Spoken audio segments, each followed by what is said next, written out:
c'est parti, c'est parti, c'est parti, quoi qu'il arrive. Hop. Allez, allez, allez, on attend là.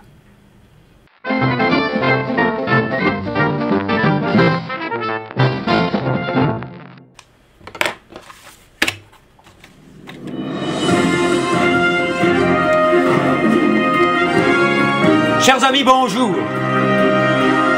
Alors nous sommes aujourd'hui le 11 septembre 2010 et pour fêter en quelque sorte le 9e anniversaire des drames du 11 septembre 2001, j'ai fait des investigations, j'ai cherché non pas qui était responsable des événements, des attentats, mais à qui ont pu profiter les attentats. Voilà ce que j'ai cherché pour vous. Et j'ai trouvé plein de choses.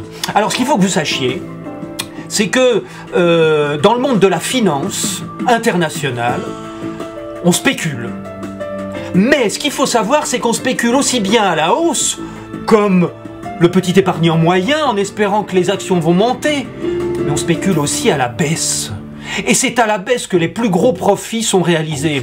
Parce que les baisses sont soudaines et très importantes, en particulier quand elles sont liées à des événements liés à la guerre, aux guerres ou aux attentats. Et il se trouve que dans la journée du 11 septembre 2001, étant donné que l'attentat a eu lieu le matin, les bourses qui s'attendaient à des chutes vertigineuses ont fermé pendant 7 jours. Les bourses sont restées fermées pendant 7 jours et n'ont rouvert que le 17 septembre, c'est-à-dire le mardi suivant. Et entre le 11 septembre et le 17 septembre, le lundi suivant, pardon, les bourses se sont effondrées de milliards de dollars. Et alors il se trouve que quand on peut arriver à savoir que les bourses vont chuter, on peut se positionner de manière à faire des profits énormes sur la baisse, parce qu'il y a une technique qui s'appelle la vente à découvert, qui permet de vendre des actions avant de les acheter, et d'encaisser la différence. Voilà, c'est une technique qui est connue de tous les financiers du monde entier, et qui permet de faire des profits dans les chutes. Et là, qu'est-ce qu'on découvre si on cherche là-dedans ?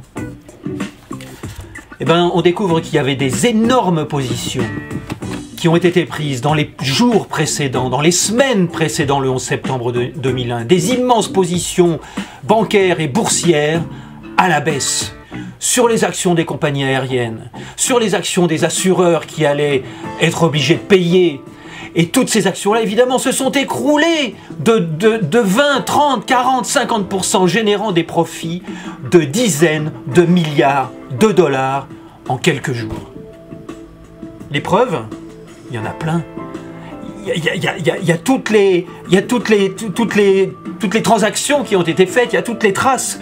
Il y a le témoignage de Bernard-Henri Lévy qui parle d'un de ses amis qui travaille à la Deutsche Bank et qui lui a dit qu'il y avait des profits extraordinaires qui avaient été réalisés sur des ventes à découvert. Il y a Jérôme Kerviel, que vous connaissez, qui est un trader qui a travaillé à la Société Générale, qui nous dit dans une interview que le 11 septembre 2001 a été la journée la plus profitable de l'histoire de la Société Générale.